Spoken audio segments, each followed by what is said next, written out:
Bom, pessoal, sou o professor Rodrigo Simão Camacho, sou professor da licenciatura em Educação do Campo, na Faculdade Intercultural Indígena, na Universidade Federal do Rio Grande do Dourados. O tema que eu vou tratar com vocês aqui é sobre a questão da educação do campo, fazer uma discussão a partir da identidade territorial camponesa. Vou, durante a minha fala, tratar dos seguintes temáticos: um pouco do histórico da educação do campo, quais são as características e objetivos principais da educação do campo, suas características, seus pressupostos teóricos e metodológicos, e discutir um pouco a questão das políticas públicas na educação do campo. Quando a gente trata de educação do campo, eu parto do princípio que a gente precisa discutir três temáticas centrais. A primeira é o que é o campo, a segunda, os pressupostos básicos da educação, e em terceiro, o que são as políticas públicas, já que a gente está tratando de um projeto de educação formal. Bom, da educação do campo, então, de histórico a gente tem o seguinte: a mobilização dos movimentos sociais trouxeram algumas experiências educativas em acampamentos, assentamentos, e isso desembocou então em um marco central que foi o primeiro Encontro Nacional de Educadores da Reforma Agrária, que teve como tema central com escola, terra e dignidade. E depois, um segundo evento que marcou historicamente a questão da educação do campo é a Conferência Nacional por uma Educação Básica do Campo, onde participaram várias entidades, que estavam ligadas aos movimentos sociais e a favor da educação do campo. Então a CNBB, a UNB, a Unesco, a Unicef, o MST, e construíram então a chamada Articulação Nacional por uma Educação Básica do Campo. A partir daí então começa-se a discutir a educação do campo enquanto paradigma, começa-se a criar uma metodologia, uma construção teórica e a construção de políticas públicas daquilo que estamos denominando educação do campo, ou seja, aquilo que eram experiências e práticas ligadas aos movimentos sociais e práticas que ocorriam no campo, passa então para o território formal, então para as políticas públicas. Bom, qual que é então a histórico de formação da educação do campo? Bom, você tem então uma luta pela terra, os movimentos camponeses já historicamente estavam fazendo, e aí começa-se então a pensar que além da luta pela terra é necessário também se fazer uma luta pela educação, já que nos territórios conquistados é necessário também se construir um processo de educação. E qual que é a ideia então dessa formulação sobre a educação do campo? É que fosse uma educação então que o modo de vida e essa identidade dos povos, essa identidade ligada aos territórios camponeses, indígenas, quilombolas, fizesse parte do processo educativo. Então a educação do campo é o resultado dessa luta dos movimentos camponeses, mas também após ela se consolidar enquanto política pública, passa a ser também um elemento de resistência. Então um dos elementos centrais da educação do campo é a resistência. Resistência tanto material quanto cultural dos povos camponeses. Resistência por quê? Porque as populações camponesas resistem no campo a um processo de desterritorialização, ou seja, um processo do qual o desenvolvimento do capitalismo no campo tenta expropriar essas populações e, portanto, então, a educação do campo passa a ser um instrumento dessa resistência. Então, princípios fundamentais da educação do campo. Primeiro, se reivindica uma educação que tem que ser uma educação de qualidade, tendo visto que historicamente, então, os sujeitos foram excluídos de uma educação de qualidade. A escola do campo sempre foi uma escola tratada como resíduo, como se qualquer coisa servisse.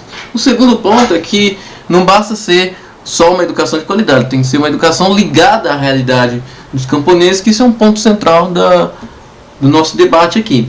E um terceiro ponto é que é uma educação que tem que ser uma educação emancipatória, uma educação de resistência, uma educação crítica, uma educação que faça um contraponto a esse modelo hegemônico, principalmente esse modelo hegemônico no campo, que é o agronegócio. Bom, quais são os objetivos emancipatórios então da educação do campo? A ideia é de que existe as populações que estão resistindo no campo, uma resistência ao seu processo de desterritorialização, ou seja, de exclusão e de expropriação, tendo em vista que os sujeitos do campo, os camponeses, indígenas, quilombolas, são os nossos sujeitos da educação do campo. E, portanto, um processo de exclusão desse sujeito significa também um processo de exclusão da própria educação do campo. Bom, os objetivos centrais do surgimento da educação do campo. A ideia é de combater essa marginalização, então, vivenciada historicamente pelos sujeitos do campo, extinguir essas discriminações e preconceitos, superando a ideia de inferioridade dos sujeitos do campo, romper com aquilo que a gente podemos denominar de educação rural, esse paradigma de educação rural, que na verdade é uma educação que estava no campo, mas não tinha ligação alguma com o campo, tinha apenas a intenção de preparar mão de obra, né, para a indústria urbana, e defender que ler, escrever e refletir é um direito de todos. Então a educação do campo passa a defender que os sujeitos do campo, eles têm também o direito de acessar esse conhecimento formal produzido pela humanidade, né? E que o conhecimento produzido na educação do campo é um conhecimento construído em diálogo com os camponeses a partir da sua realidade. Então é um conhecimento que relaciona o técnico científico e o conhecimento popular. E também a ideia de que é possível se formar intelectuais orgânicos a partir da educação do campo, ou seja, sujeitos que atuam na sua comunidade, no movimento social, mas que também têm acesso a um conhecimento formal e têm acesso à universidade. Bom, qual que é a ideia então da gente dizer que a educação do campo é uma educação territorial? Ou seja, partimos da ideia que o local onde a gente vive é o ponto de partida para pensar a nossa própria existência. Portanto, então, o local para pensar a existência dos camponeses é o campo. Então o campo passa a ser o ponto de partida então para se construir um processo na educação do campo. Ele é um ponto de partida, né? Ele é um ponto de chegada, mas entre o ponto de partida e chegada a gente tem a totalidade do mundo e não uma fragmentação da realidade. Então, na verdade, dizer que partimos do local não é fragmentar a realidade, não é isolar essa realidade. Toda a realidade está inclusa em relações globais e a educação do campo também está inclusa nessas relações globais. Bom, a educação territorial camponesa significa que estamos discutindo uma educação que contempla o modo de vida dos camponeses, sua relação com o tempo e espaço, sua forma de organização territorial, sua relação com a natureza e sua identidade territorial, né? Então a relação terra, família e trabalho é um ponto central. E essa relação terra, família e trabalho passa a ser do ponto de vista tanto epistemológico quanto do ponto de vista ontológico, né? A necessidade da elaboração da educação do campo. Os territórios camponeses, então, são territórios, são unidades de produção e consumo, onde os camponeses, a partir de um trabalho familiar, produzem alimentos e conseguem, então, vender o excedente para o restante da sociedade. Esse tipo de território com soberania alimentar e com sustentabilidade é o tipo de território que busca construir um novo paradigma, que é um paradigma em que é mais sustentável para a humanidade do ponto de vista social e do ponto de vista ambiental. Bom, um dos elementos pedagógicos então da educação do campo é a pedagogia da alternância, né? O que é a pedagogia da alternância então? A pedagogia da alternância é um modelo, então, uma metodologia de ensino que surge em 1935 na França, com o objetivo de ligar o trabalho, a vida e a cultura no campo com o processo escolar, com o processo de conhecimento científico. Então a ideia é que, do ponto de vista prático, alterna-se o processo educativo na propriedade da família e na escola, por isso o chamado tempo escola e o tempo comunidade, né? Então a escola, a universidade, a educação formal é um momento do processo de construção do conhecimento científico, conhecimento elaborado, um momento de reflexão teórica, né? E o ponto de vista da comunidade, da propriedade, da militância dos movimentos sociais é o seu território de origem, é onde o sujeito vai refletir a partir da sua própria realidade, ele vai construir também um conhecimento a partir da sua própria realidade. A ideia é que o tempo escola, o tempo comunidade não sejam espaços isolados, né, um dos outros, e autônomos, né, que um seja continuidade um do outro e um que seja vinculado ao outro, né, para que se construa o todo do conhecimento, né, ou seja, que se possa fazer essa relação entre o saber técnico-científico e o saber popular, o técnico-científico da universidade e o conhecimento popular construído pelos sujeitos da comunidade, construído pelos movimentos sociais.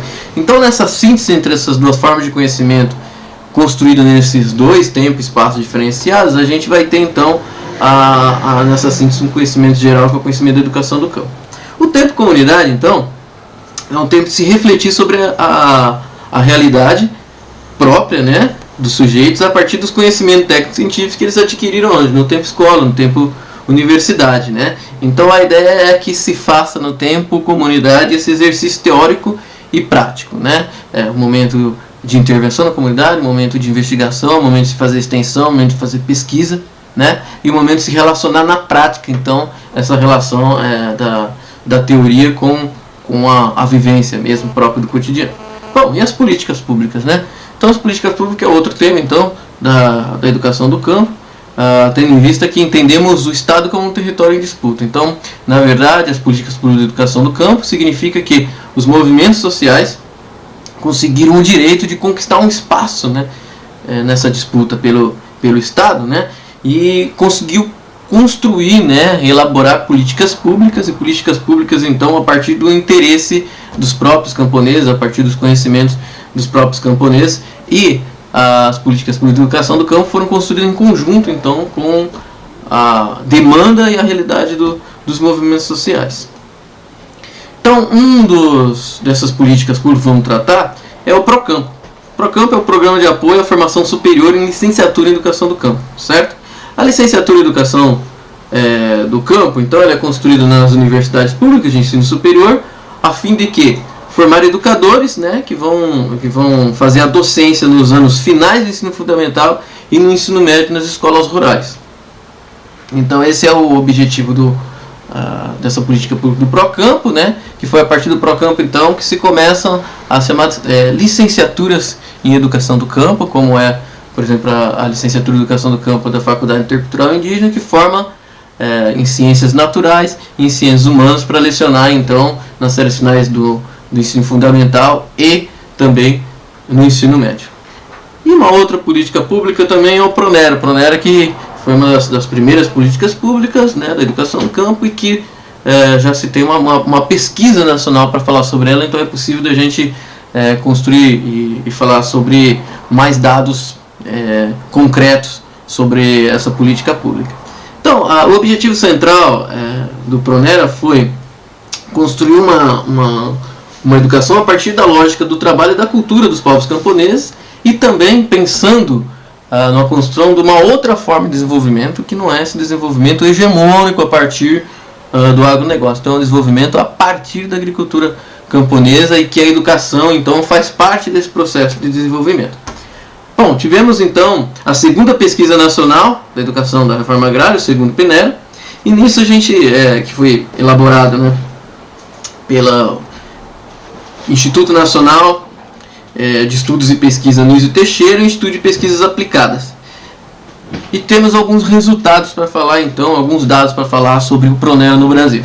Bom, o resultado da pesquisa é que do período de 1998 a 2011, que foi quando se encerrou a pesquisa, né, esse recorte temporal, a gente teve 320 cursos do PRONERA pelo Brasil, em 82 instituições de ensino.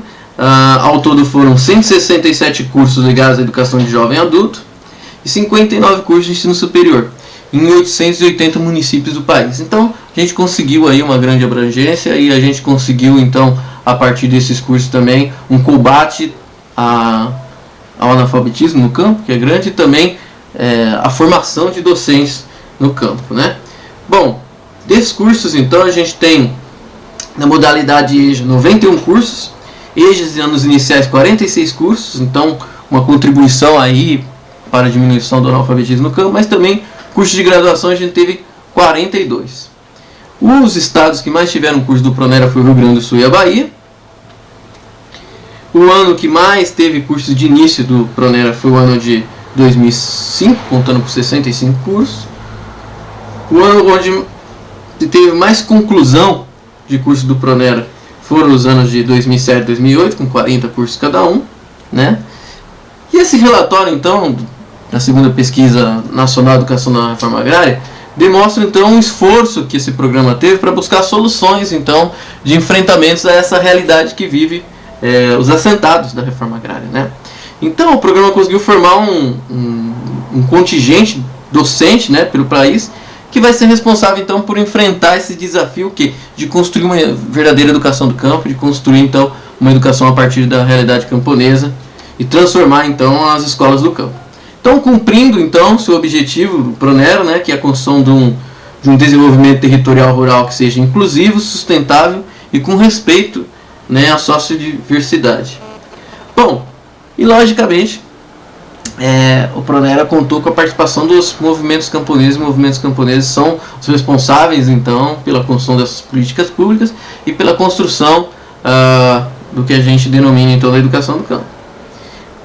A participação dos movimentos sociais ela se dá em dois momentos. O primeiro é a própria pressão para se conseguir concretizar então a política pública, né, e a liberação dos recursos. Mas a segunda contribuição do ponto de vista das experiências pedagógicas, ou seja, as experiências que os movimentos sociais já haviam desenvolvido de educação, né, nos acampamentos e assentamentos, também passam a ser uma referência para a construção dos cursos que são ligados ao Pronero. E dentre essas experiências de educação do campo, a gente vai citar uma experiência central, que é uma experiência de educação do campo ligada aos movimentos camponeses, que tem uma relação direta com os movimentos camponeses, né? Que é a Escola Nacional Florestan Fernandes. A Escola Nacional Florestan Fernandes ela tem núcleos tanto de cursos formais, né, que tem desde graduação e mestrado, ou seja, convênios, né, com o MEC e 42 universidades brasileiras, né, e também tem cursos de formação, né, de educação não formal, cursos de formação de militantes, curso de formação sobre a construção da América Latina, né. Bom, e dentre esses cursos eu vou fazer um recorte aqui de um curso que ocorreu pelo Pronera, na Escola Nacional Florestan Fernandes e na Unesp de Presidente Prudente, que é o curso especial de graduação em Geografia, onde se formaram geógrafos e licenciados em Geografia, todos eles assentados, né, da reforma agrária e militantes dos movimentos sociais. Esse curso ele teve a intenção, então, de que as pessoas que adentrassem o curso e se formassem pudessem pensar a sua realidade a partir dos conhecimentos geográficos e pudessem retornar à sua comunidade com esse conhecimento adquirido na universidade, pudesse utilizar, né, na sua comunidade e também na militância dos movimentos sociais e também nas escolas, né, dos assentamentos, como professores, como coordenadores, diretores e assim por diante. Então, um dos objetivos da minha pesquisa foi entender qual seria essa relação, então, entre a geografia e os movimentos sociais e qual era a contribuição que a geografia estava dando. Bom, de maneira geral, os estudantes me responderam que a contribuição era grande, tendo em vista os objetivos e conceitos que a geografia, né, criou e que a geografia estuda, né. Então, alguns debates para eles são centrais, como por exemplo a questão debate sobre território, debate sobre a luta pela terra, entender as contradições do desenvolvimento do capitalismo no campo, entender o processo de disputas entre a agricultura camponesa e o agronegócio, entender a importância do debate da soberania alimentar, entender quais são os processos de impactos socioterritoriais provocados pelo agronegócio. Enfim, existe uma série de conceitos e debates que a geografia, enquanto ciência que estuda a questão do território e do espaço, vai auxiliar então na militância e na formação desses militantes dos movimentos sociais. Bom, da Escola Nacional Florestan Fernandes também a gente pode dizer que é uma escola que funciona toda ela a partir do próprio trabalho dos estudantes que ali estão, não tem funcionários, empregados, e portanto é uma escola que tenta conciliar a questão do trabalho manual e do trabalho intelectual, né? Ou seja, é uma escola que tenta superar essas dicotomias que foram separadas pela sociedade. Dicotomias tanto do ponto de vista do conhecimento teórico e prático, do conhecimento intelectual e o trabalho manual, dicotomias construídas pela sociedade que a educação do campo tenta romper, e a partir da alternância também é a metodologia que tenta superar esse tipo de construção. Bom, a gente falou bastante sobre a questão dos avanços e conquistas. E agora eu vou encerrar minha fala falando dos retrocessos também que a gente está sofrendo atualmente com relação à educação do campo. Bom, o Fórum Nacional de Educação do Campo se reuniu no dia 6 de abril de 2007 e as entidades participantes foram a CONTAG, o MST, a UNB, o Fórum Paraense de Educação, a Rede de Educação do Semiárido, o Fórum Catarinense de Educação do Campo, a Rede Mineira de Educação do Campo, o Comitê de Educação do Campo de Pernambuco, a União Nacional das Famílias Agrícolas do Brasil e o Fórum Estadual de Educação do Campo da Bahia. Bom, essas entidades se reuniram então a fim de discutir os desafios da atualidade para a educação do campo. Bom, e aí chega-se à seguinte conclusão, que estamos num momento de conjuntura de um golpe político. Um golpe que ele é midiático, empresarial, jurídico e parlamentar. Então, esse golpe, ele tenta transformar a educação em mercadoria. Ou seja, ao contrário do debate que a gente vem desenvolvendo e defendendo na educação do campo, e as políticas que foram criadas para transformar a educação em mercadoria são as seguintes. Primeiro, congelar os investimentos públicos, de educação por 20 anos. Questão da reforma do ensino médio, o corte drástico que ocorreu no orçamento das universidades. Bom, o que isso implica então para a educação do campo? O orçamento de 2017 do Pronera foi o menor da história do programa desde sua fundação. E a coordenação do Pronera apresenta como solução o quê? O financiamento privado, ou seja, se fazer parcerias com as grandes empresas privadas. Então rompe-se com o caráter histórico do Pronera, que é o que? A questão da formação em educação pública, a formação emancipatória. Então a própria razão de existir do Pronera passa por um momento difícil a partir desse tipo de solução. Bom, e para as licenciaturas em educação do campo? Tiveram cursos em andamento que não se tornaram cursos regulares na universidade, e esses cursos correm um sério risco de se encerrar.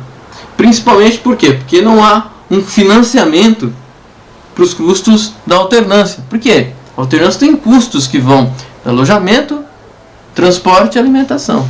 Então, sem um financiamento desse processo, os cursos correm risco de encerrar. E para os cursos que já são instituídos, como por exemplo, a gente tem curso mais antigo da UNB, que tem 10 anos aí, também existe a ameaça de se acabar com a alternância, e aí querendo passar então a alternância para educação à distância. Aí rompe-se então com aquilo que é originário da educação do campo e com os objetivos centrais da educação do campo. Bom, a coordenação então do Fórum Nacional de Educação está tentando, junto à Associação Nacional dos Dirigentes das Instituições Federais de Ensino Superior, assegurar que o MEC libere então um orçamento adicional de caráter emergencial para que se consolide então esses cursos e que financie então os alojamentos dos estudantes, que o alojamento hoje é o principal gargalo do ponto de vista financeiro das licenciaturas em educação do campo. E coloca então como agenda permanente de luta com relação à educação a luta permanente contra o analfabetismo, o direito de educação a todos, em todos os níveis, a construção de mais escolas do campo e a formação de educadores no campo para se trabalhar, a partir da realidade, se transformar então essas escolas que estão no campo em escolas de educação do campo.